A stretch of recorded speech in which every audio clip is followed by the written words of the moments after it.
Bien, docteur Argine, donc face à cette Oui, situation quand même inédite et bon, dictée par la technologie, docteur Khaled Mahmoud donc, a adressé la présentation. Il va essayer de nous rejoindre sur le plan technique d'ici quelques minutes. La d'accord. présentation étant préparée conjointement, donc je ferai la première partie de la présentation et il va nous rejoindre pour les subtilités justement du double déclenchement. Donc, si vous permettez, on va commencer immédiatement, puisque juste Oui, déclencher la présentation. Et d'accord.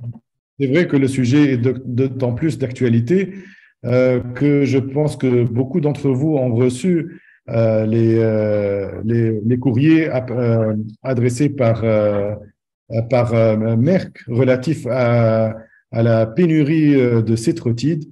Et dans notre pays où on n'a pas d'autre alternative que le cétrotide, nous sommes très embêtés depuis octobre 2022 où nous n'avons pas d'alternative au cétrotide, qui est un médicament essentiel comme antagoniste pour bloquer justement le pic naturel de LH. Et on va voir que cela peut avoir des répercussions sur notre activité. Ceci dit, le déclenchement de l'ovulation, c'est un phénomène important et pour comprendre son importance, il faut revenir quelque part à la physiologie et votre présence, docteur Argine, est salutaire parce que il ne s'agit pas que de stimuler, il s'agit de comprendre qu'est-ce qui va se passer, surtout au niveau du follicule et au niveau des ovocytes, pour comprendre quelle est la part importante du déclenchement. On connaît tous les différents stades de développement ovocytaire et c'est le déclenchement, le pic de LH qui va réellement être responsable de la phase finale, on appelle ça la maturation finale, où on va avoir un détachement de l'ovocyte de la paroi du follicule, phénomène extrêmement important, parce que c'est comme ça qu'on va récupérer un ovocyte dans le liquide folliculaire lors d'une ponction. Autrement, nous allons avoir une ponction blanche, alors qu'une ponction blanche, ce n'est pas généralement, dans la grande majorité des cas, des follicules qui sont vides, c'est juste que l'ovocyte ne s'est pas détaché de sa paroi. Et puis aussi, deuxième phénomène extrêmement important, c'est la deuxième division méiotique. Pardon, c'est le passage de métaphase 1 à métaphase 2, puisque pour qu'il y ait fécondation au laboratoire comme en naturel, on doit avoir des ovocytes qui sont en métaphase 2. Donc, ces deux phénomènes, à la fois le passage de métaphase 1 à métaphase 2 et le détachement de l'ovocyte de la paroi du follicule, sont sous l'effet du pic de LH. Et ainsi, il n'y a pas qu'une maturation nucléaire à laquelle on s'attend, il y a aussi une maturation qui est cytoplasmique. Et ce phénomène, donc, est important puisqu'il ne s'agit pas de donner que des ovocytes au laboratoire, il faut donner des ovocytes qui sont en métaphase 2 et qui sont matures. C'est vrai que la maturation finale des ovocytes, c'est en fait trois sous-programmes. C'est un, la maturation nucléaire, donc connu comme étant ce que j'ai décrit tout à l'heure. C'est le passage de métaphase 1 à métaphase 2. Sa durée totale est estimée en environ 20 à 22 heures. Puis l'ovocyte est arrêté en métaphase 2 en attendant d'être fécondé éventuellement. Plus et aussi la maturation cytoplasmique qui comprend donc une redistribution des organites, de la dynamique du cytosquelette, de l'appareil de Golgi, des protéines, préparant l'ovocyte justement à l'activation et donc à la fécondation qui va faire et par la suite donc le développement embryonnaire précoce. Et puis il y a aussi la maturation épigénétique, aussi phénomène important qui commence à être étudié de plus en plus. Alors, en PMA, pourquoi a-t-on besoin justement de cette maturation finale, ou plutôt de ce déclenchement de la maturation finale? Vous savez tous que la PMA, donc la phase de stimulation, fait appel à différents protocoles de suppression du pic de LH. Pourquoi? Parce que si l'œstradiol commence à monter suite à une stimulation multifolliculaire, eh bien, sous l'effet de cette montée d'œstradiol prématurée, l'hypophyse peut libérer un pic prématuré de LH, et ce pic prématuré de LH, eh bien, il va induire une ovulation précoce, et donc finalement, donc, non seulement la maturation des ovocytes, le détachement de l'ovocyte de la paroi du follicule, mais aussi la rupture du follicule avant que nous ayons programmé la ponction. Et donc, pour avoir une activité bien organisée, éviter les pics prématurés de LH, éviter les ovulations précoces et pouvoir ponctionner à des horaires programmés, nous sommes bien obligés de supprimer le pic de LH et non pas juste supprimer la LH totalement, puisque nous avons besoin d'un pool de LH. Maintenant, comme nous avons inhibé, soit avec des agonistes, soit des antagonistes, ou actuellement de plus en plus avec les progestatifs, la survenue d'un pic de LH, et comme nous avons besoin donc de la maturation des ovocytes de métaphase 1 et de métaphase 2 et du détachement de l'ovocyte de la paroi du follicule, il va falloir enclencher à l'heure voulue nous-mêmes le déclenchement de l'ovulation. Alors, bien sûr, le plus physiologique aurait été d'utiliser de la LH, c'est-à-dire d'injecter de la LH, ce qui aurait mimé tout à fait la nature pour pouvoir réaliser les phénomènes dont nous avons discuté.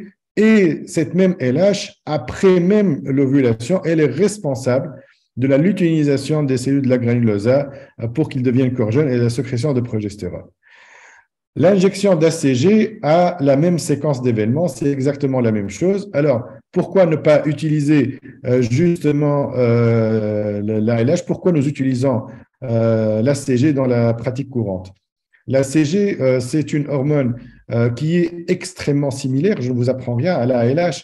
Il y a la même sous-unité alpha, il y a une forte homologie jusqu'à 81% d'homologie sur la sous-unité bêta. Et donc, c'est des hormones qui sont extrêmement similaires, à la différence que la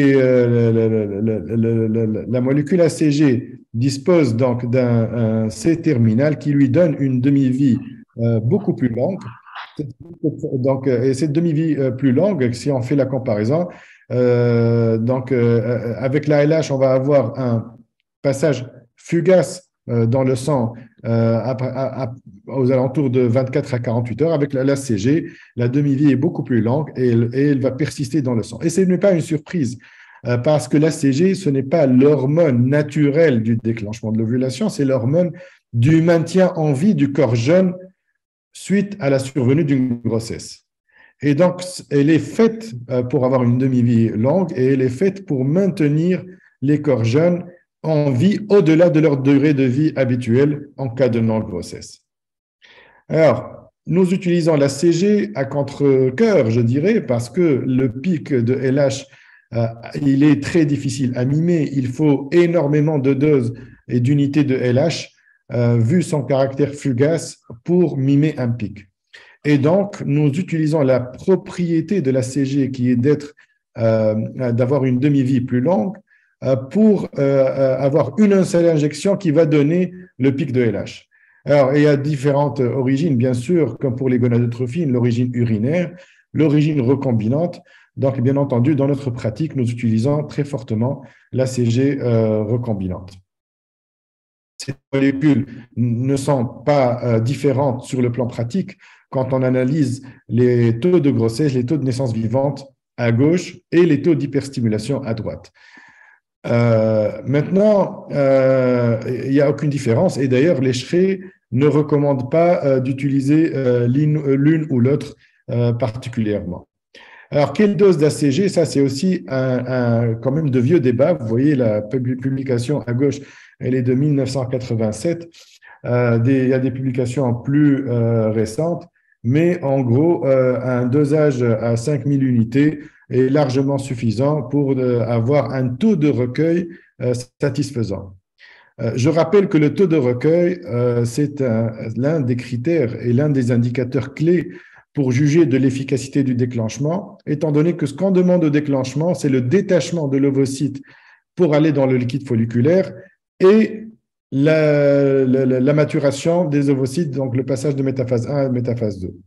Et donc, si on veut juger le déclenchement, on jugera sur les critères donc, qui sont le taux de recueil, qui sont le nombre d'ovocytes sur le nombre de follicules qui ont une taille supérieure à 16 mm, et aussi le taux de maturité, qui sont le taux d'ovocytes matures recueillis sur l'ensemble du nombre d'ovocytes. Sur la publication à droite, vous voyez que la dose qu'on utilise d'ACG recombinante est suffisante pour avoir un bon taux de grossesse. Mais il faut toujours aussi parler, quand on parle d'ACG spécifiquement, du taux de survenue de syndrome d'hyperstimulation, parce qu'il est attendu, et on le verra tout à l'heure, que plus on va augmenter les doses d'ACG, il est possible qu'on augmente le risque d'hyperstimulation. Ceci dit, l'ESHRE recommande la dose de 5000 d'ACG plutôt que 10 000, justement dans le but d'éviter l'hyperstimulation. Alors, deuxième question, on a des dogmes qui sont d'avoir les fameux 36 heures à respecter entre le déclenchement et la ponction. Pourquoi 36 heures? Parce que ça serait le délai suffisant pour avoir un bon taux de recueil, un bon taux de maturation et ne pas avoir le troisième effet non voulu en FIV qui est la rupture folliculaire. Donc, le déclenchement et la maturation finale des ovocytes, donc bien sûr, ont pour but d'exposer à une activité LH de manière suffisante, mais avant la rupture folliculaire, qui est l'événement non voulu, parce que quand les follicules sont rompus, vous ne pourrez plus récupérer vos ovocytes. Alors, si on regarde ce qui se passe en cycle naturel, le pic de LH donc, ce n'est pas réellement juste un pic, donc il va s'étendre sur 24 à 36 heures. Et puis, au bout de 32 heures, on pense qu'il y a rupture folliculaire. Le délai que nous utilisons habituellement, donc 36 heures, donc étant le standard, quand on compare dans cette étude les différents taux de maturité en fonction des groupes, le groupe 1, donc c'est des délais de 33 à 34 heures, le groupe 2, c'est des délais de 34 à 35 heures, le groupe 3, c'est des délais de 35 à 36 et le groupe 4, c'est les délais un peu plus retardés. Si on regarde les taux de maturation, on voit que il y a des meilleurs taux de maturation quand on utilise les délais qui sont un peu plus prolongés, mais finalement, la différence n'est pas très importante et le délai de 36 heures reste le délai le plus appliqué. Attention, cela peut varier en fonction des protocoles que l'on utilise pour le blocage de pic de LH.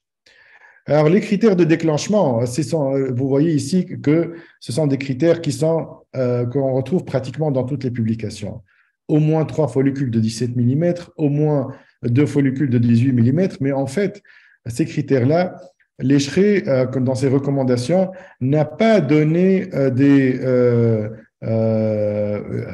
disons des directives extrêmement claires pour leur utilisation. Donc, ça reste des critères qui sont utilisés dans la pratique, mais pourquoi je pense que c'est très difficile de sortir des recommandations sur ça, étant donné la grande variabilité des monitorages. À titre d'exemple, prenons une patiente, par exemple, qui a 3 follicules de 17 et 6 follicules de 16 mm.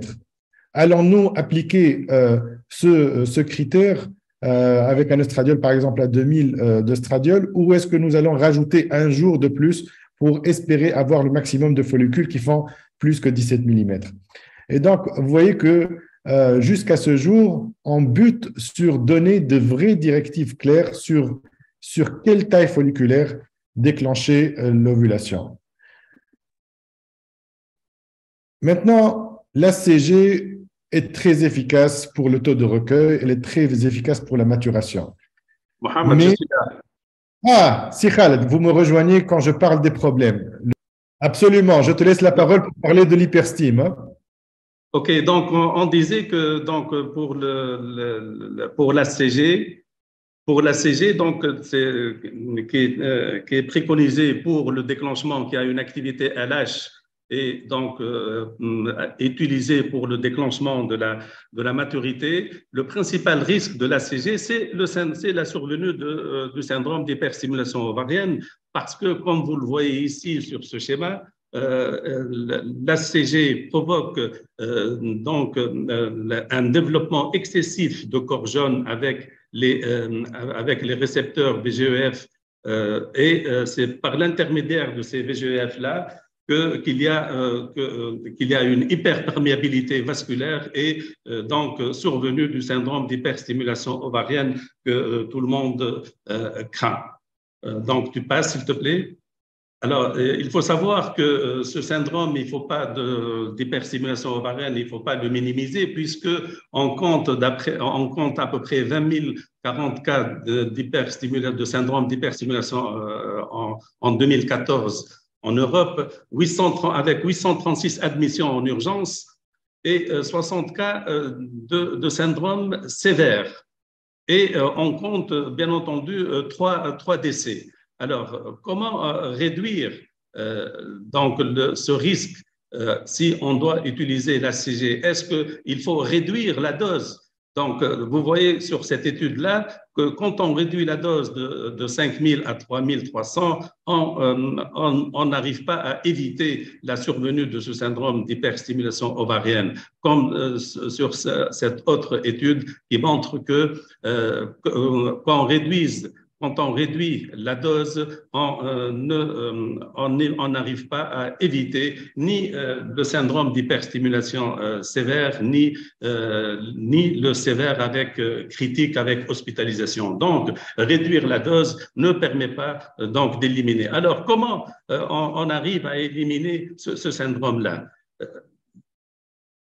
C'est à partir quand on a commencé l'utilisation avec l'arrivée des antagonistes, comme vous le voyez ici depuis 2004, avec l'utilisation de l'antagoniste à la place ou en moins avec l'agoniste dans les protocoles de stimulation ovarienne, vous voyez la courbe du syndrome d'hyperstimulation ovarienne là, qui va diminuer aussi bien le modéré que le sévère avec l'augmentation de l'utilisation des antagonistes.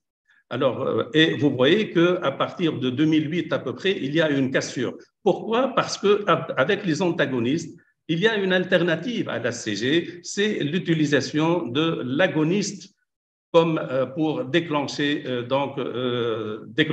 la maturité finale des ovocytes, puisque ça imite les pics ça provoque avec l'agoniste, il donc stimule les récepteurs de la LH et de la FSH et il provoque des pics endogènes de LH et surtout de FSH, donc comme ça se fait dans le cycle naturel.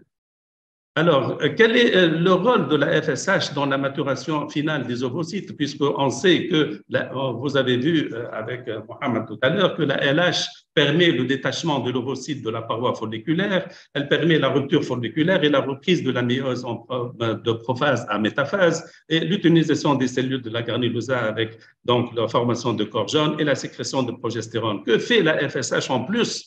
En plus, la FSH, elle augmente l'expression des récepteurs de la LH dans les cellules de la granulosa.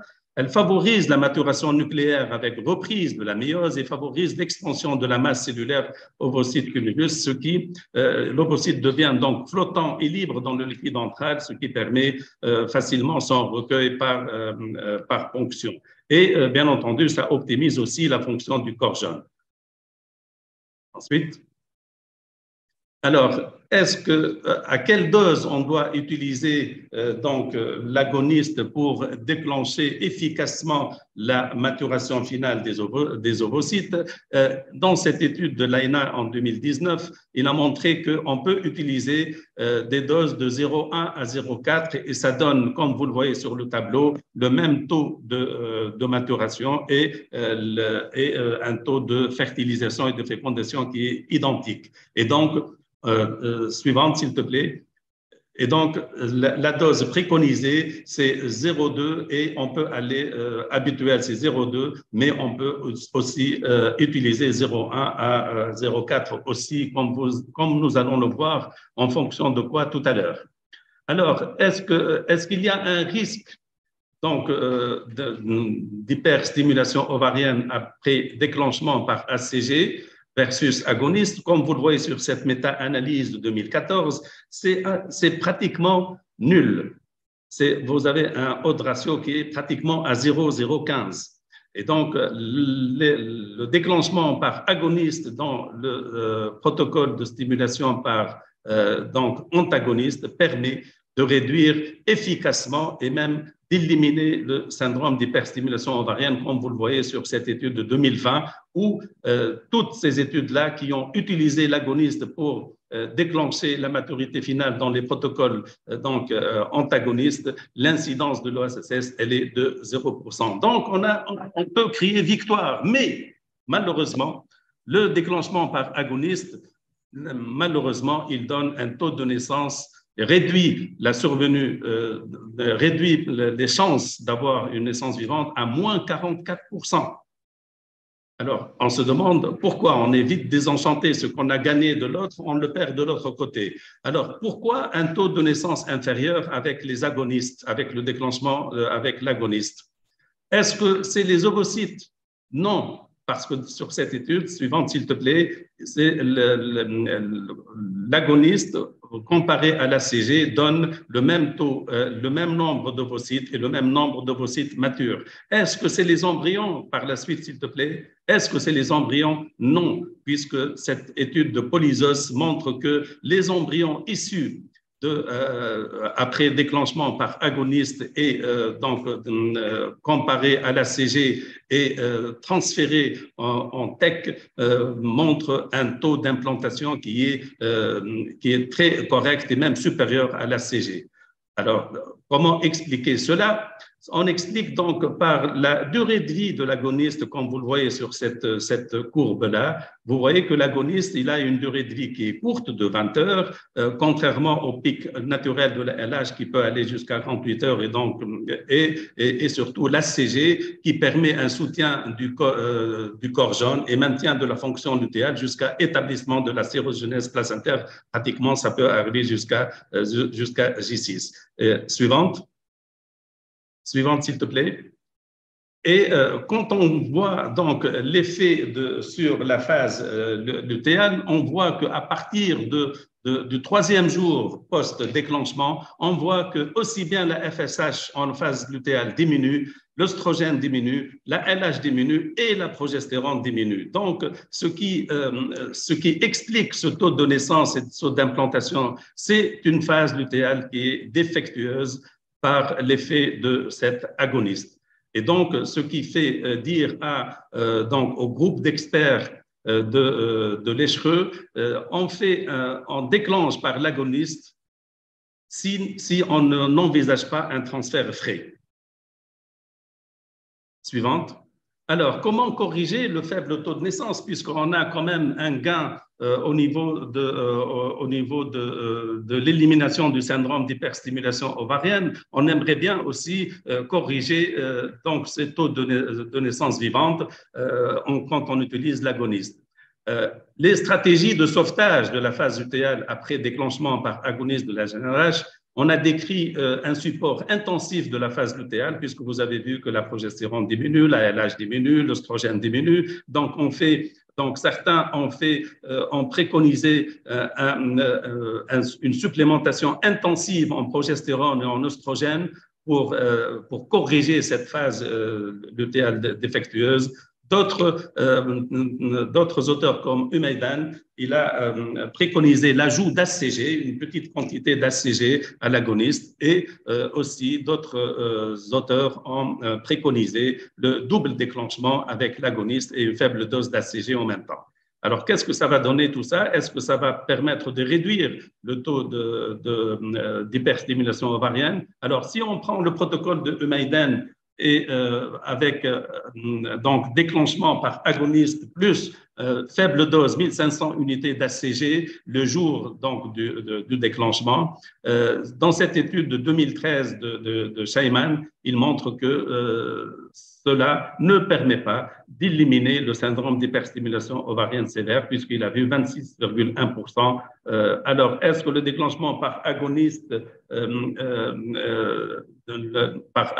plus ACG, le double déclenchement, permet de réduire le taux de survenue du syndrome d'hyperstimulation ovarienne? Alors, pour le double déclenchement, on décrit le dual, c'est-à-dire qu'on fait en même temps l'injection d'agoniste et d'ACG, et le double déclenchement quand on fait l'agoniste à 40 heures et ACG à 34 heures avant le pick-up.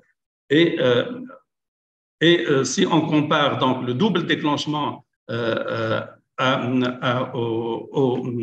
au déclenchement uniquement par la générase, c'est-à-dire l'ajout d'ACG, on voit qu'on n'élimine pas le syndrome d'hyperstimulation ovarienne dans cette étude que vous voyez devant vous, puisque avec l'agoniste, il y a 0% d'hyperstimulation et quand on ajoute l'ACG en double déclenchement, il y a réapparition du syndrome d'hyperstimulation. Et cette méta-analyse de 2020 montre aussi que le fait de donner l'ACG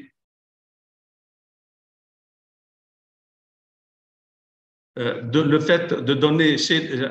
reviens s'il te plaît, Mohamed. Donc, montre que chez les femmes à risque d'hyperstimulation ovarienne, comparé aux femmes pas de risque, si si on rajoute à l'agoniste l'ACG ou on fait une double stimulation avec supplémentation de la phase lutéale ou bien supplémentation intensive de la phase lutéale, vous voyez sur les courbes qu'on n'élimine pas le risque d'hyperstimulation. Il y a réapparition de risque d'hyperstimulation ovarienne. Suivante, s'il te plaît. Et donc, le déclenchement par GNH plus ACG ou double déclenchement, plus ou moins donc supplémentation conventionnelle de la phase lutéale ou supplémentation intensive, permet le sauvetage de la phase lutéale avec bons résultats en termes de taux de grossesse clinique, de taux de naissance vivante, mais ça réintroduit le syndrome d'hyperstimulation ovarienne. Suivante.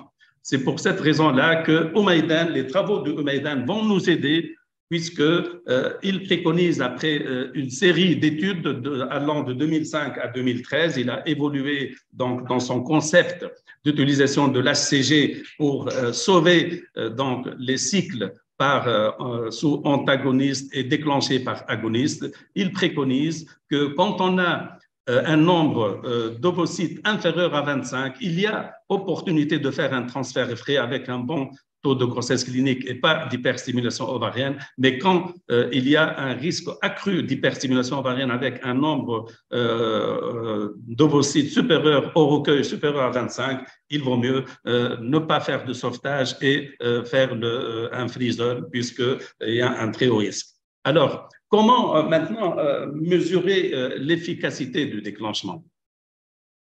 Parfois, parfois, on a l'impression que le déclenchement n'est pas efficace, qu'on a des problèmes de taux de recueil, etc. Donc, comment mesurer l'efficacité de du déclenchement? Un déclenchement est dit optimal lorsqu'il permet, donc lorsqu'il provoque un pic optimal d'une activité de la LH avec augmentation subséquente de la progestérone et aboutir à plus que 75% d'ovocytes matures sans augmenter le risque d'hyperstimulation ovarienne. Alors, comment mesurer tout ça? On peut mesurer donc l'efficacité soit par le dosage de la bêta-HCG sérique le jour du pick-up, et vous voyez ici les taux, mais ce qu'on fait habituellement, c'est le dosage de la LH plus la progestérone 12 heures après post-déclenchement, et quand la LH est supérieure ou égale à 15 et la progestérone supérieure ou égale à 3, le déclenchement est dit optimal, il n'y a pas de risque donc de surprise. Donc, suivante. Alors, qu'est-ce qu'on a si on a un déclenchement qui a été sous-optimal? Quand le déclenchement est sous-optimal, quels sont les risques? Les risques, c'est d'avoir, bien entendu, un faible taux de recueil ovocytaire, un faible taux de maturation et un syndrome de follicule vide et un faible taux de fertilisation. Suivante. Alors, je passe au cas clinique maintenant et je demande qu'on essaie de faire participer ceux qui nous sont rejoints. Alors, ce cas clinique, c'est une femme de 34 ans avec une infertilité primaire durée 3 ans, d'origine masculine, de cause donc OAT sévère. Le bilan de réserve ovarienne est normal. L'AMH, elle est à 2,7, BMI 26. On a fait un protocole de stimulation par antagoniste avec HMG 150 unités. L'échographie donc permet de voir de voir qu'il y a sur les deux ovaires 20 ovocytes sur de 16 à 20 millimètres et un oestradiol qui est à 3800. Jusque-là, tout va bien. Donc, on fait, puisqu'il y a 3800 et il y a une vingtaine de follicules, on fait un déclenchement par agoniste, 2 ampoules de décapeptyle et on est surpris qu'au recueil ovocytaire, il y a 0 ovocyte. Alors, que pensez-vous? Quels sont vos diagnostics? Ah, Est-ce on qu'on demande peut participer? Est-ce qu'on oui, peut faire participer par les gens, oui, ceux qui nous ont rejoints? peuvent nous écrire sur la partie discussion au QNR. Quelles sont les propositions face à cette situation? Ou est-ce que peut-être, est-ce que la question, est-ce qu'il y a un diagnostic, docteur Mahmoud? C'est quoi la question exactement? Alors, pourquoi il y a ça? À quoi on pense? Donc, Bah, moi, comme ça, je dirais peut-être que nous avons un problème réel, peut-être de pic de LH, ou en tout cas, on ne sait pas. Peut-être, non? oui, d'accord. Donc, on va, donc suivante, s'il te plaît. Juste un détail, c'est Khaled. Oui. Ce qu'on doit préciser, est-ce qu'il y a un cumulus lors du recueil? Est-ce qu'il y a Non, il n'y a rien. Il n'y a pas de cumulus. Il n'y a rien. Ah, tiens, docteur Argine, pourquoi vous posez cette question? Est-ce que vous pouvez éclaircir un peu ce point? Parce que lorsqu'il y a un cumulus, on va dire qu'on a ponctionné des follicules, mais on n'a rien trouvé. Donc, on a ponctionné le complexe cumulo-ovocytaire, mais qui ne contient pas l'ovocyte. Mais si on n'a rien du tout, c'est qu'on n'a pas ponctionné le complexe cumulo-ovocytaire. C'est qu'on n'a pas de ovocytes. C'est ça. Alors, docteur Semi Benses, il dit que c'est un empty follicle syndrome redéclenché par ACG puis reponctionné après 36 heures. Quel est votre... c'est un élément de réponse qui est juste. Donc, suivante, s'il te plaît, Mohamed. Mais est-ce que c'est un vrai empty follicle syndrome ou c'est un faux? C'est ça la question. Dans ces cas-là, il y a soit donc absence totale d'ovocytes, donc c'est le syndrome de follicule vide, qui se voit entre 0,5 à 3,4% de cycle FIV après déclenchement par un agoniste, soit un rendement sous-optimal en ovocytes. Et là, c'est ça qui fait la différence. C'est ça qui fait la différence entre un syndrome de follicule vide, lorsqu'on a des cumulus, mais on n'a pas les ovocytes. Le diagnostic. Ouais. Alors, le syndrome de follicule vide, donc, c'est quand il y a 0 ovocyte récupéré, malgré une réponse adéquate à la stimulation ovarienne, malgré un oestrogène qui est optimal et un pick-up qui est correct. C'est-à-dire qu'il n'y a pas d'erreur technique au niveau du recueil. On a tout fait. Alors, l'incidence, elle est de 0,45 à 3,4%. Alors, il y a 2 types de syndrome de follicule vide. Il y a le véritable syndrome de follicule vide, c'est quand l'ACG ou la LH post-déclenchement, elle est optimale. Et là, c'est une folliculogénèse qui est dysfonctionnelle ou technique d'aspiration défectueuse ou un échec de détachement du complexe de cellules cumulus de la paroi folliculaire. Soit, dans 67%, c'est un faux syndrome follicule vide. Et dans ces cas-là, la mesure de l'ACG et de la LH post-déclenchement, elle est faible. Donc, elle n'est pas optimale. Donc, il n'y a pas assez de pics. Le signal n'a pas été assez fort pour déclencher la maturation. Et donc, c'est un défaut de fabrication de produits de déclenchement, une mauvaise administration de médicaments ou une faible biodisponibilité de l'agent déclencheur administré, comme nous allons le voir dans certaines situations. Alors, quelle est donc la stratégie thérapeutique? C'est bien entendu, il faut vérifier le système de recueil ovocytaire, faire un rinçage des follicules, curetage des follicules, pour être sûr qu'on a bien détaché les ovocytes. Et on fait un double déclenchement, comme l'a dit le Dr Bensessi, que je salue, agoniste, donc GNRH à 40 heures et ACG à 36 heures.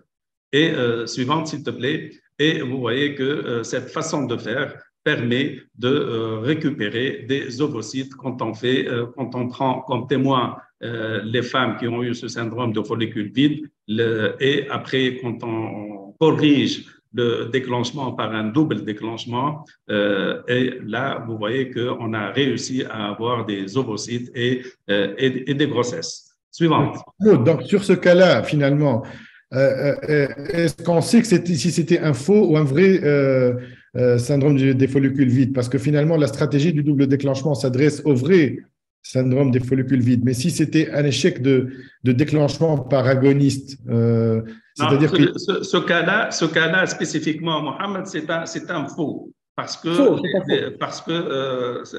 le recueil était correct. D'accord.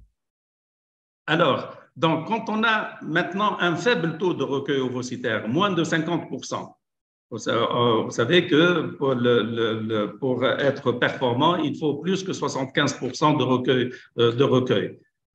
Et là, par rapport au nombre de follicules que vous avez donc ponctionné. Si on a un taux de recueil qui est inférieur à 50%, on juge que le taux de recueil est faible. Et dans ces cas-là aussi, les études donc, montrent que le fait de faire un double déclenchement permet de résoudre donc ce problème, mais bien entendu de faire un rinçage, de faire un curetage des follicules.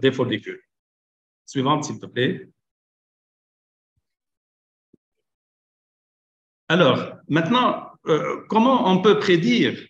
Parce qu'il y a certaines femmes qui, malgré le fait qu'on donne la bonne dose pour le déclenchement, on n'arrive pas à avoir un déclenchement optimal. Est-ce qu'on peut savoir à l'avance quels sont les types de femmes chez qui donc on peut avoir un problème d'optimisation du déclenchement?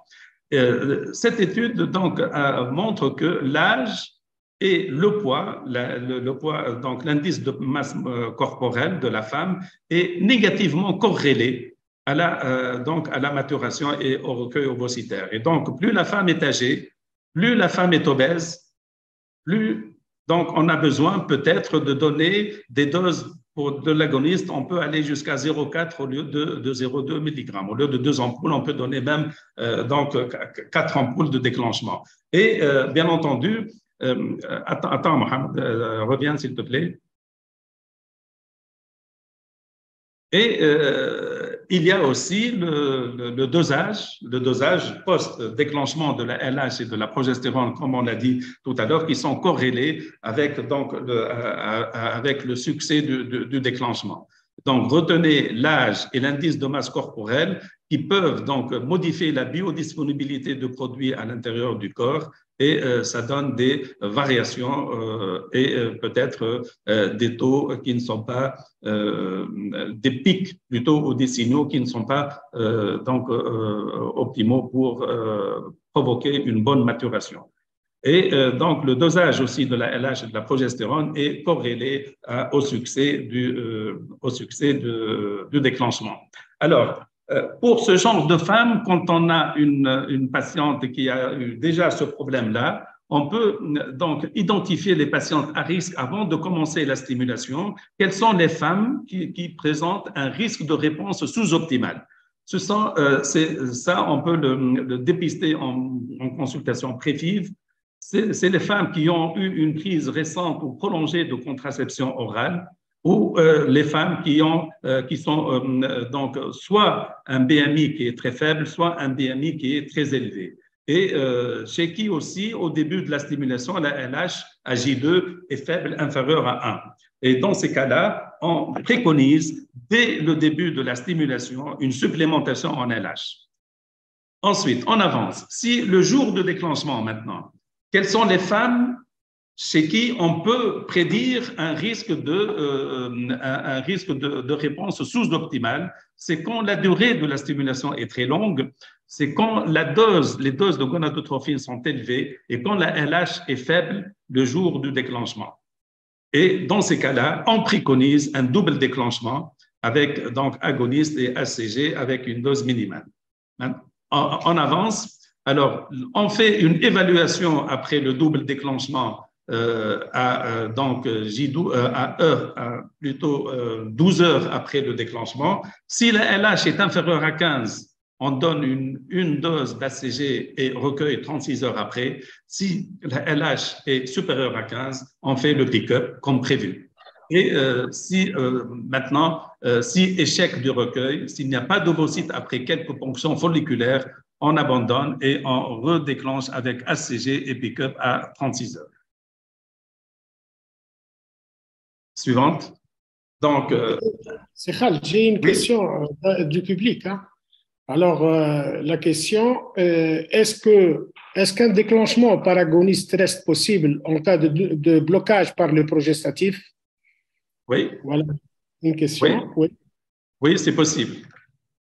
D'accord. C'est possible parce que les récepteurs de la FSH et de la LH au niveau de l'hypophyse ne sont pas bloqués. D'accord. Il y a notre ami Béa Gouetbel du Cameroun qui pose la question: à quel moment doser l'ACG ou la LH post-trigger? Est-ce que c'est plus fiable de doser l'ACG ou la LH? Il est plus facile de doser la LH 12 heures après, parce que pour la bêta-ACG, il y a beaucoup de variations et il y a même des gens ceux qui préconisent même le test de grossesse urinaire. Mais là, c'est pas très fiable. La LH, le dosage de la LH et de la progestérone est plus objectif. Ça dépend aussi, je pense, du déclenchement. Si on a déclenché avec de l'ACG, de l'ACG ou avec de l'agoniste. Il faut doser l'ACG. Si on a déclenché avec un agoniste, il faut doser la LH. Voilà. On continue avec notre cas clinique alors. Alors, ça, c'est un autre cas clinique. Je ne sais pas s'il y a des questions pour l'autre cas clinique. Je pense qu'on a fait le tour. Oui, mais docteur Mostafa Bahadi vous pose la question: comment prévenir ce syndrome de follicule vide? Je pense que ça a été répondu. On a répondu. On a répondu à ça. On a répondu on peut prédire avant de commencer la stimulation pour les femmes qui ont eu une prise prolongée de contraception, ou soit quand on dose la LH au début de la stimulation et que la LH est très basse, ou quand le BMI est faible ou très élevé. D'accord. La femme âgée aussi. Oui, c'est bien de le rappeler. D'accord. Voilà. OK. OK. Alors, pour ce cas-là, donc, c'est une stérilité primaire de 9 ans d'origine masculine avec un bilan qui est tout à fait correct. On fait un premier protocole de stimulation agoniste long avec FSH, 150 unités, déclenchement ACG, AJ10. Donc, on recueille 10 ovocytes avec un seul métaphase 2 et un embryon AJ2 qu'on transfère et à échec. La même femme a été reprise pour un deuxième protocole de stimulation avec agoniste long, avec HMG et déclenchement avec ACG et 14 ovocytes recueillis, 2 métaphases 2 matures uniquement et 2 zygotes avec un embryon transféré à J3, échec.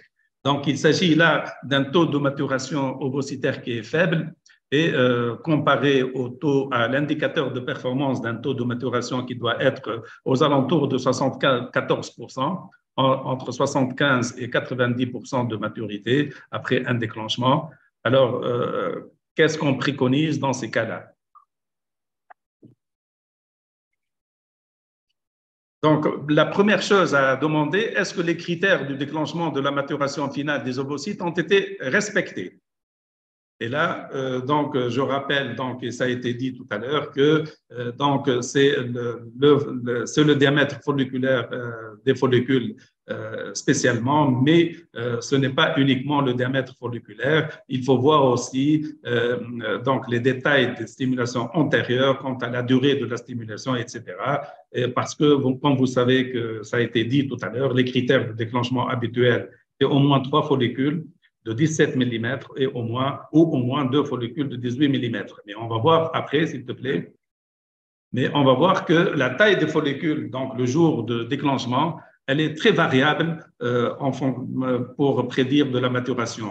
On peut avoir des ovocytes matures entre 12 et 19, entre 12 et 22 mm. On peut donc avoir des follicules, des ovocytes matures. Et là, c'est à partir, donc, comme vous voyez sur cette étude de 2022, très récente, vous voyez qu'à partir de même de 10 mm, on peut avoir des follicules, des ovocytes matures. Suivante, s'il te plaît. Donc, il ne faut pas se fier uniquement sur la taille. Et il faut savoir aussi que la taille optimale en fonction de la maturation ovocytaire varie en fonction des agents de stimulation. On sait qu'avec le clomide et l'HMG, plus d'ovocytes matures, plus potentiel de fécondation quand les follicules sont plus gros, entre 18 et 20 mm. Avec les antagonistes et les agonistes, il y a tendance à avoir donc des ovocytes matures avec une taille folliculaire plus faible. Suivante, s'il te plaît. Et là aussi, souvent, ce qui est biaisé, c'est comment mesurer le taux de maturation. Et dans cette étude très intéressante de 2022, le taux de maturation qui est calculé en fonction du nombre d'ovocytes matures sur le nombre de follicules ponctionnés au-dessous, supérieur ou égal à 12 mm, vous voyez que la taille varie de 12 à 19 mm et que la valeur prédictive quand on fait un déclenchement par l'ACG, c'est entre 12 et 17 mm. Quand on fait un déclenchement par l'agoniste, c'est la taille, on peut avoir des follicules matures, même des ovocytes matures, même avec des follicules de taille entre 10 et 14 mm.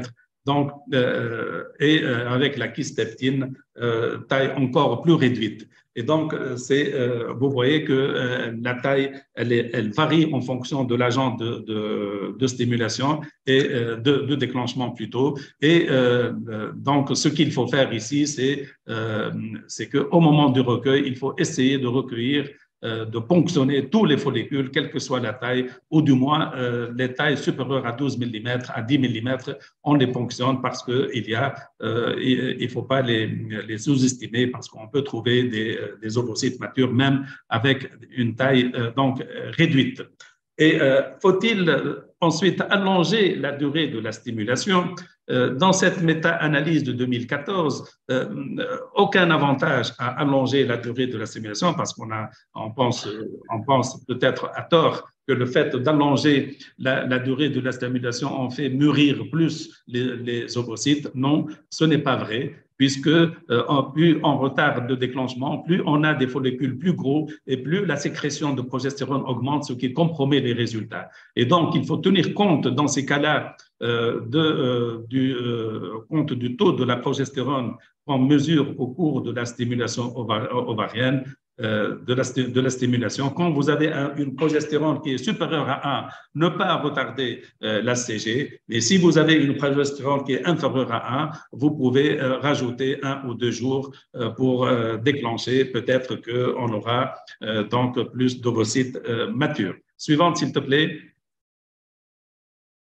Faut-il procéder à un double déclenchement pour améliorer le taux de maturation ovocytaire? La réponse est oui, puisque toutes ces études, que ce soit en duel ou en double, montrent que le fait de faire un double déclenchement donc améliore le taux de maturation finale des ovocytes.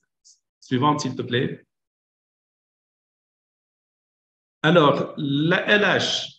Le rôle de la LH dans la maturité ovocytaire, parce qu'on sait aussi depuis longtemps que quand une stimulation sans LH, peut-être qu'elle réduirait les chances d'avoir, réduirait les chances d'avoir des ovocytes matures. Et dans ces cas-là, si on dose la LH suivante, Mohamed, alors la LH au début de la stimulation, il est intéressant quand on a un antécédent de taux de maturation qui est faible, on essaie de doser la LH avant la stimulation. Et si la LH est très basse, donc surtout chez les femmes qui ont eu une prise prolongée de contraception ou celles qui ont eu une désensibilisation très profonde, là, il faut penser à supplémenter en LH dès le début de la stimulation. Et si à la fin aussi de la stimulation, LH, comme on l'a vu tout à l'heure, LH inférieur à 15, Donc, on a moins d'ovocytes recueillis, moins d'ovocytes matures et le risque d'avoir un syndrome de follicule vide. Et là, il faut faire un double déclenchement. Suivante. Alors, quel traitement adjuvant pour améliorer la maturité ovocytaire est-ce qu'on peut améliorer? Il y a l'utilisation de l'AGH qui a fait ses preuves, disons, pour certaines études,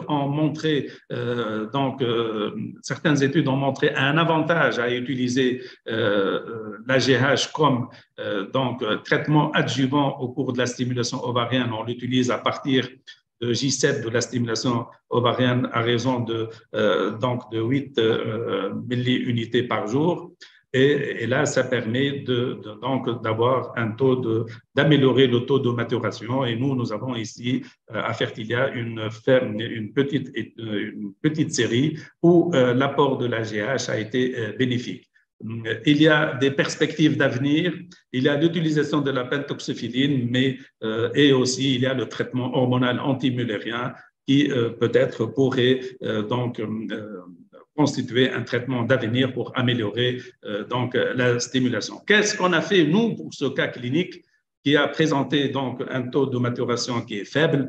Nous, on a fait un protocole antagoniste, on a rajouté l'AGH, on a fait un double déclenchement à J10 et critère, on a déclenché un peu plus tôt à 16 mm plutôt qu'à 18 à 17 et ça a permis à cette femme-là de corriger, d'avoir 12 ovocytes matures sur 13 ovocytes recueillis avec un taux de maturation de 92%, 8 blastocystes, un blastocyste qui a été transféré avec une grossesse et 7 blastocystes congelés.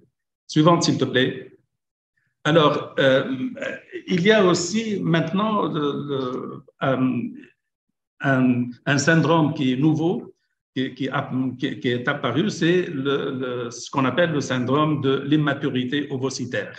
Et on a, dans cette étude de novembre 2022, on a montré que l'immaturité ovocytaire pourrait être d'origine génétique et on peut faire un screening génétique spécifique pour ces femmes-là. Et si on trouve une mutation, il n'y a rien à faire et il faut recourir aux dons d'ovocytes ou adoption. Et s'il n'y a pas de mutation, ça dépend du phénotype. On a classé le type 2 de l'immaturité, type 1 et type 3. Type 1, c'est l'arrêt en vésicule germinative. Type 2, c'est l'arrêt en métaphase 1. Et type 3, c'est mixte. Et dans ces cas-là, les mesures correctives, c'est utiliser le protocole antagoniste, dosage de la LH à J2 et supplémentation en LH, respecter la taille requise des follicules lors du déclenchement de la maturation finale, double déclenchement, se baser sur le dosage de la progestérone pour mieux apprécier la durée de la stimulation, supplémenter en GH plutôt, et il y a aussi des études qui ont montré l'apport de la maturation in vitro, plus ou moins létrozole. Voilà. Donc, en conclusion, je vais finir par quelques recommandations pour résumer tout ça. Alors, l'ACG urinaire ou recombinante, et ces recommandations, bien sûr, viennent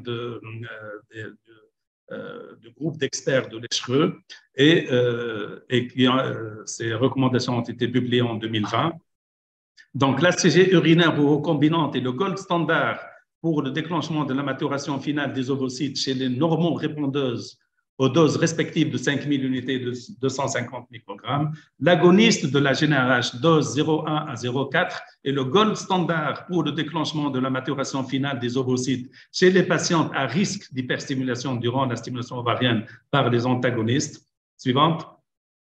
La stratégie de Frisol est recommandée pour éliminer le risque d'hyperstimulation aussi bien en protocole agoniste qu'antagoniste. Suivante.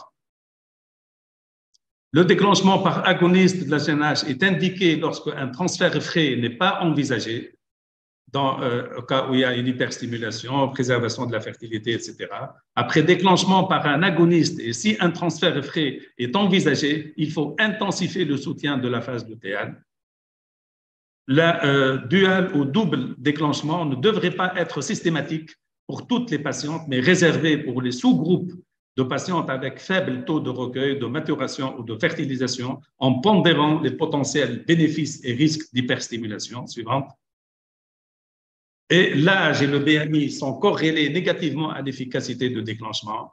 Et LH supérieur à 15 et progestérone supérieur à 3 à 12 heures post-déclenchement attestent de l'efficacité de déclenchement. Et je vous remercie pour votre attention et on reste donc disponible pour les questions. Merci, Dr Mahmoud. Merci beaucoup. Siarjine, je ne sais pas si vous avez des questions. Oui, j'ai une petite question parce que vous avez parlé, Dr Mahmoud. Merci d'abord pour cette excellente communication. Et ma question, c'est que vous avez parlé de follicules immatures, le syndrome des follicules immatures. Nous avons un cas, juste pour le signaler, on a le syndrome, ce qu'on appelle le syndrome des follicules atrétiques. C'est que on a 2 patients en tout et c'est des follicules atrétiques. Lorsqu'on fait la ponction, on a le double déclenchement, le soutien de la face lutéale, on a tout fait, mais c'est toujours des follicules atrétiques. Il y a un phénomène, c'est possible qu'il y ait un phénomène génétique là-dessus qu'il faut explorer afin de faire le diagnostic de ces follicules atrétiques qu'on voit lorsqu'on fait les follicules, la maturation, elle est excellente, tout va bien, mais lorsqu'on fait la ponction, on trouve des follicules atrétiques qu'on n'ose même pas micro-injecter parce que c'est des follicules qui sont nécrosés, qui sont complètement lisés et non favorables, bien sûr, à la micro-injection. Dans ces cas-là, on pense plutôt à la post-maturité. Non. On a essayé, et de déclencher un peu plus tôt. Justement, on a varié la période. On a pensé à ça, qu'il s'agit d'un syndrome, une post-maturité, mais on était toujours dans les normes et on a même décalé la période de monitorage et c'est toujours le même aspect cytologique. C'est toujours des follicules nécrosés et à 100%. C'est pas le syndrome des follicules post-matures, c'est qu'il y a un pourcentage important de follicules atrétiques et il y a d'autres qui sont matures et qui sont bons. Voilà ma question. Et j'ai une question du public. Alors, docteur, la question, excuse-moi une seconde. Donc, est-ce que docteur Mohamed Zahi, nous avons un cas de blocage de plusieurs ovocytes en métaphase 1 avec une mutation du gène responsable de la tubuline 8. Ça, c'est sa question. Je ne sais pas si… Je pense que c'est juste un commentaire pour enrichir la discussion. Il y a Dr Rachid Dakhli qui dit, est-ce que vous pouvez rappeler le blocage par progestatif? Comment? Le Dr Dakhli souhaite que vous rappeliez brièvement le blocage par progestatif que vous avez mis dans les protocoles au départ de blocage du pic de LH. Bon, on peut rappeler brièvement l'utilisation des progestatifs. D'abord,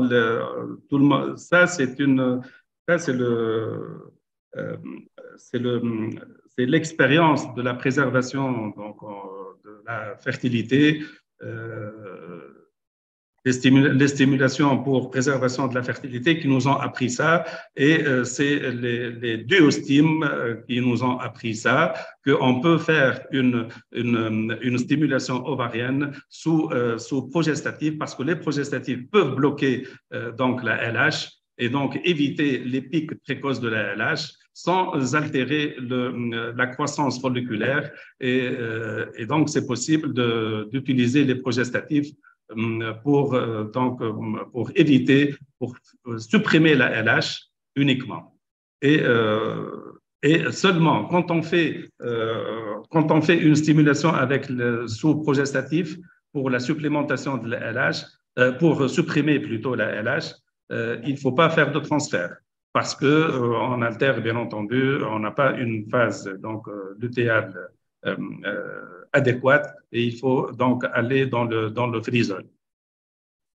Une autre question, Ronaldi, pourriez-vous nous parler de la particularité du déclenchement de l'ovulation hors FIV? Hors FIV, ce n'est pas le sujet, est-ce que… Bon, pour les déclenchements hors FIV, on fait les déclenchements hors FIV c'est préconisé dans deux situations. C'est lorsque c'est dans les inséminations intra-utérines parce que ça permet une programmation de l'insémination, et dans les rapports dirigés pour les couples qui ont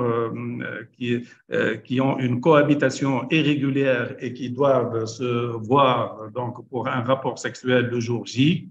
Donc on programme, là c'est une programmation, donc on déclenche. Mais dans les cycles, disons, quand il n'y a pas de problème de cohabitation avec le mari dans les cycles de stimulation pour induction de l'ovulation, le déclenchement ne fait pas l'unanimité. Oui. Alors, une autre question de Dr Mehdi Gerbi. À partir de quel taux d'estradiol vous préconisez un déclenchement par décapeptile? Et quelle est la limite supérieure d'estradiol pour laquelle vous abandonnez le cycle de monitorage? Non, il parle de taux élevé, pas de taux faible. Hein. Donc, voilà, à partir de quel taux vous préconisez le déclenchement? D'abord, le taux d'estradiol. Le cutoff, c'est toujours, il faut garder en vue le risque de survenue du syndrome d'hyperstimulation ovarienne. Alors, le cutoff donc, il y a deux cutoffs. Il y a un cutoff qui est strict, c'est 3000. Il y a un autre cutoff qui n'est pas très strict parce que ça permet pour les femmes qui désirent donc faire un transfert frais, on peut aller jusqu'à 4000. D'accord? C'est à partir de 4000, on ne prend pas de risque. Oui, à faire le déclenchement par l'ACG et faire le déclenchement par agoniste uniquement. D'accord. Mais si on veut être strict, si on veut éliminer donc le syndrome d'hyperstimulation ovarienne, c'est quand on a un taux d'estradiol de 3000, il vaut mieux déclencher par agoniste et non pas par ACG pour éliminer. Bien entendu, si on est dans un protocole antagoniste. Maintenant, si on n'est pas dans un protocole antagoniste, on est emmerdé. Si on a un taux d'estradiol qui est très élevé, on est emmerdé. Et par follicule, c'est Khaled. Par follicule, c'est ce qui est décrit, c'est 150 unités par follicule. 100 à 150 unités par follicule. Et on précise, c'est follicule de 16 mm, n'est-ce pas? 16 mm, oui. Oui. Oui, docteur Khrouf, si vous avez une question. Oui, moi je suis surpris par toujours par les publications qui disent que qu'on a des ovocytes matures même à 14 mm et à 12 mm. Je suis toujours très surpris par cette publication. Parce que à ce moment-là, pourquoi finalement déclencher à ces critères habituels? Pourquoi ne pas stimuler juste 6 jours? Et puis on sait très bien que quand on ponctionne ces ovocytes, ces follicules, on voit très bien qu'à chaque fois, on a un taux d'immaturité qui est important. Donc, quel est votre commentaire? Mohamed, l'arrière-pensée de tout ça, l'arrière-pensée de cette étude, parce que de toute façon, c'est une étude qui est très importante, qui a été publiée en 2022, mais ce qu'il faut retenir de cette étude, c'est qu'on a plus de chances d'avoir des ovocytes matures à partir de 15-16 mm. Cette étude montre les courbes, les diagrammes le montrent très bien. C'est à partir de 15-16 jusqu'à 22, on a le maximum de chances de trouver des ovocytes matures. Mais ce qu'il dit, il dit que même des follicules plus petits peuvent donner des ovocytes matures. Et donc, il vaut mieux les ponctionner le jour du recueil. Il ne faut pas les ignorer parce qu'il y a certaines… c'est ça, je pense, l'arrière-pensée de cette étude-là. Ce n'est pas de dire déclencher à 12 mm ou à 10 mm ou à 13 mm, mais plutôt de dire que si vous avez des follicules le jour du recueil inférieurs à 14 mm, entre 12 et 14 mm, il vaut mieux les ponctionner et non pas les ignorer. Moi, je pense, en tout cas, c'est comme ça que j'ai lu cet article-là. Je ne l'ai pas lu comme étant incité à déclencher à des tailles de 10 et de 12 mm. Je pense qu'il y a encore une dernière question avant de clôturer notre session qui était… alors, il y en a plein, voilà. Quel schéma pour bloquer avec les progestatifs? Bon, ça, ce n'est pas tout à fait le sujet. Et ajout de la FSH et SCG à la même heure améliore-t-il la qualité ovocitaire? C'est en gros, est-ce que vous injectez de la FSH le jour où vous déclenchez avec la CG? Une bonne question, je pense. Oui, il y a eu des études et nous-mêmes, on a fait une étude dans ce sens-là parce que c'est pour mimer les deux pics du cycle naturel. On peut soit donner un agoniste qui permet donc de stimuler les deux récepteurs de la FSH et de la LH et donc provoquer un bolus, un double bolus de FSH et de la LH, mais on peut aussi donner un bolus de FSH, c'est gonade ou purée grand ou ce que vous avez comme produit disponible, plus HCG, qui est activité LH-like. Il y a eu des études sur ça. Nous-mêmes, on a fait des études sur ça. Bon, mais on n'a pas vu, honnêtement, nous, de différence au niveau de la maturation. Et il y a d'autres études qui ont eu sur ça et qui ont montré un petit effet sur le taux de maturation. Il y a Dr Bensessi, on ne peut pas arrêter les questions parce qu'il y en a encore. Donc, Dr Bensessi qui dit que d'après Fatimi, la taille de déclenchement devrait être plus petite avec l'avancée en âge. C'est-à-dire qu'on devrait déclencher les femmes plus âgées à des tailles plus petites, ce qu'on aurait tendance à penser le contraire finalement. Est-ce que vous avez vu ça? Est-ce que vous avez une idée sur ça? Honnêtement, en fonction de l'âge et chez les femmes âgées, une taille plus petite, non. J'ai pas vu cet article, mais j'aimerais bien le voir. On va essayer de voir cet article, peut-être de l'analyser. Dr Zeh qui enchaîne sur la tubuline 8 et qui demande si on peut utiliser l'ARN messager correspondant au gène normal de la protéine tubuline 8 par l'injection le jour du déclenchement du folliculaire. L'ARN serait éliminé 48 heures après avoir permis de fabriquer la protéine manquante. Je pense que c'est par rapport à son cas qu'il avait décrit tout à l'heure, maturité, et il propose ce concept-là. Bon, je suppose que c'est plus du ressort de la recherche. Je ne sais pas ce que vous en pensez. De la recherche, je ne sais pas si Agine, c'est Mounir, tu peux répondre à ça. Moi, personnellement, je ne connais pas le sujet. Non, je ne peux pas. Je suis désolé. Je clôture avec cette question, si vous êtes d'accord. Galaxy a 2 corps, Dostinex et Viagra, indicateurs dans la prévention des hyperstimulations ovariennes, OSH. Non, on connaît le Dostinex, le Viagra, personnellement, je ne connais pas son effet sur la prévention du syndrome d'hyperstimulation ovarienne, mais les études sur le Dostinex, oui, mais le Dostinex, il faut le savoir, il va inhiber les VGEF. L'effet de Dostinex, c'est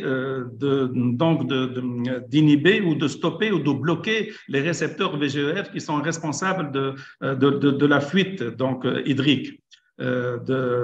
Et là, ça se fait quand on a un corps jaune, quand il y a des corps jaunes, quand on fait un déclenchement par la CG. Mais quand on fait un déclenchement par l'agoniste, il n'y a pas de corps jaune, donc il n'y a pas de VGEF, il n'y a pas lieu de donner le Dostinex.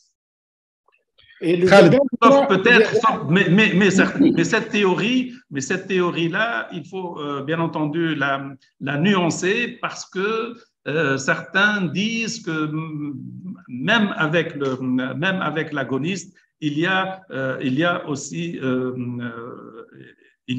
des VGEF et donc on peut peut-être donner le Dostinex. Mais personnellement, puisque toutes les études montrent que l'utilisation de l'agoniste seul, sans adjuvant, ni Dostinex, ni autre chose, permet de réduire le syndrome d'hyperstimulation ovarienne et donc il n'y a pas lieu. Mais le Dostinex, on le préconise quand on fait un déclenchement par HCG dans les protocoles agonistes. Je crois que le Viagra n'a pas de place. Une seconde, Mohamed. Je crois que le Viagra n'a pas de place parce que le Viagra augmente la perméabilité vasculaire, donc augmente le vasculaire endothélium growth factor, donc il va aggraver le syndrome d'hyperstimulation. Donc, dans le cas d'hyperstimulation, il ne va pas prévenir, mais il va aggraver parce qu'il augmente la perméabilité vasculaire. En tout cas, moi, je ne connais pas d'études utilisant les Viagra dans la prévention du syndrome d'hyperstimulation. Qu'est-ce que vous voulez dire, Mohamed? Non, je voulais juste vous dire qu'il est 21 heures qu'on a retenu beaucoup de gens et que j'ai déjà mis le générique avec un gros remerciement à Merck pour nous avoir sponsorisé et que je pense qu'on a eu une superbe soirée scientifique avec un focus sur le déclenchement. Mahou, c'était très bien, c'est Khaled. Merci beaucoup. Comme d'habitude, c'est une excellente communication. Je vous remercie. En tout cas, on vous donne donc rendez-vous pour le prochain mois. Et la prochaine fois, donc, on va entamer un cycle sur l'endométriose. Et on va parler de la saga de l'endométriose en allant du diagnostic jusqu'au traitement avec une série de webinaires qui traiteront de l'endométriose. Merci pour Merci pour tout le monde, merci pour tous les participants. Merci à Merck, encore une fois, et d'avoir sponsorisé ce webinaire. OK, merci, au revoir tout le monde et à la prochaine. This is life. A moment of joy. A dream come true. All pure love. A tiny breakthrough. Or maybe a triumph. A constant struggle. A clash of ideas. We can make a difference. Create the new, the unexpected.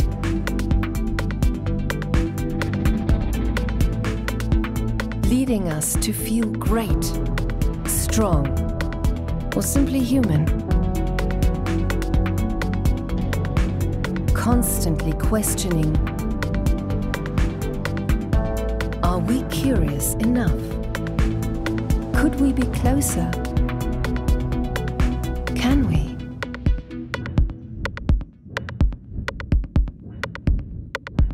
Can you feel it?